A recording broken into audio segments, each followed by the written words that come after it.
This story is from Andersen's Fairy Tales, called The Naughty Boy by Hans Christian Andersen. A long time ago, there lived an old poet, a thoroughly kind old poet. As he was sitting one evening in his room, a dreadful storm arose without, and the rain streamed down from heaven. But the old poet sat warm and comfortable in his chimney corner, where the fire blazed and the roasting apple hissed. "Those who have not a roof over their heads will be wetted to the skin," said the good old poet. "Oh, let me in, let me in! I am cold and I am so wet!"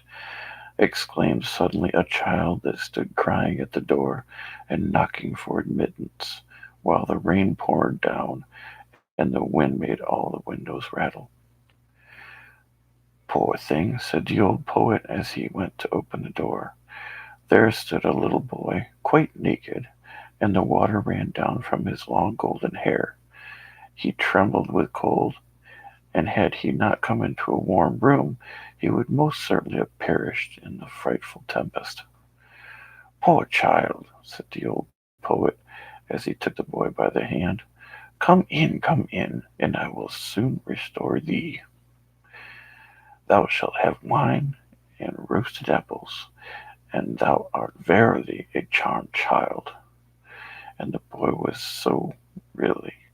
His eyes were like two bright stars, and although the water trickled down his hair, it waved in beautiful circles. He looked exactly like a little angel, but he was so pale, and his whole body trembled with cold. He had a nice little bow in his hand, but it was quite spoiled by the rain, and the tints of his many-colored arrows ran one into the other. The old poet seated himself beside his hearth and took the little fellow on his lap.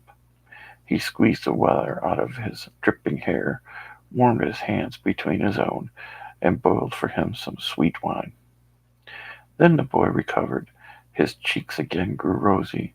He jumped down from the lap where he was sitting and danced around the kind old poet. "You are a merry fellow," said the old man. "What's your name?" "My name is Cupid," answered the boy. "Don't you know me?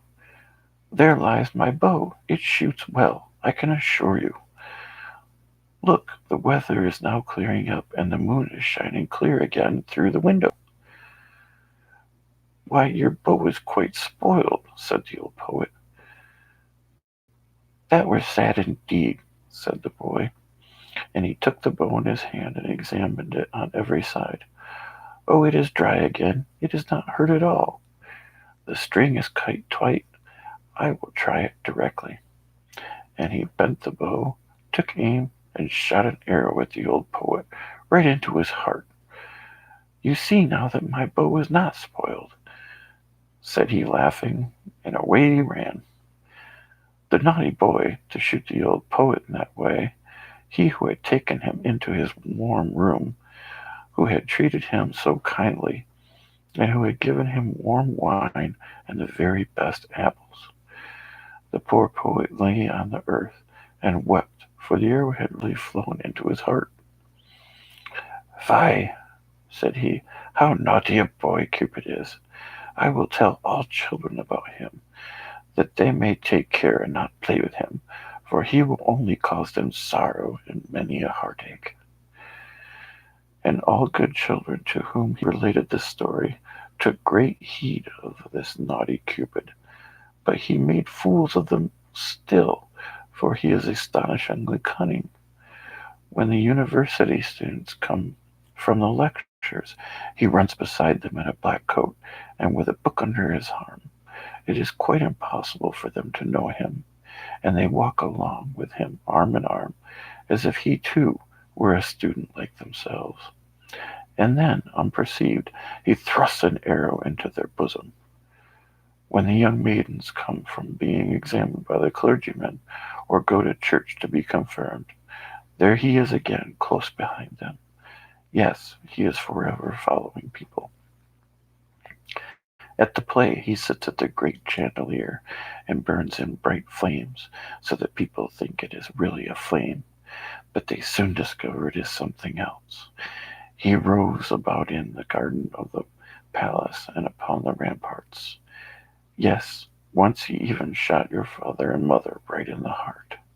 Ask them only, and you will hear what they'll tell you. Oh, he is a naughty boy, that Cupid.